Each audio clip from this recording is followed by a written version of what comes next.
तो भगवान तो के बनैले न बारे।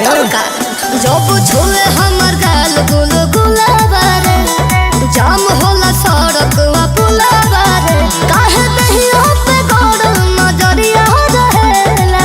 अरे सुना हो बोलो ओढ़ी के नीचे जब सरिया रहेला तो ट्रेंडिंग में तो हर कमरिया रहेला।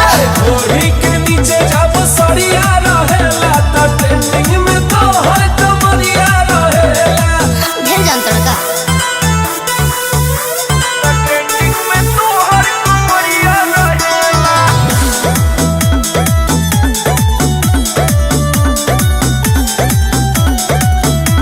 कमरिया रहेला। उमर छोटे बाहो लाला उठे बाहो मिलत लइकन के खूब है सपोर्टे बाहो। बुढ़वन का भी लेला दिन खराब नहीं के तो आँख में करिया करिया चश्मा तोहर लागे। आए हाय अच्छा एहू उदास मनवा होला जब कहेलू। Bye bye bye. मुस्कुराइला पे मन सबके बढ़िया रहेला। एहो कहो ओढ़ी के नीचे जब सरिया रहेला तो ट्रेंडिंग में तोहर कमरिया रहेला। सचो ओढ़ी के नीचे जब सरिया रहेला तो ट्रेंडिंग में तो हर कमरिया रहेला।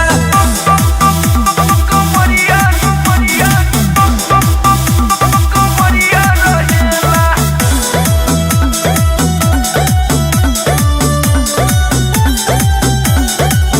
दिल जानी कहे हो दीवानी कहे केहू हमरा के परियन के रानी कहे।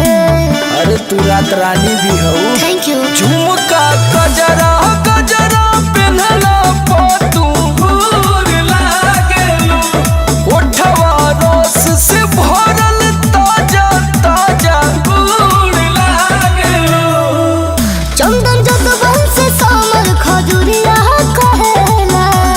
एहो ढोली के नीचे जब सरिया रहेला तो ट्रेंडिंग में तोहर कमरिया रहेला।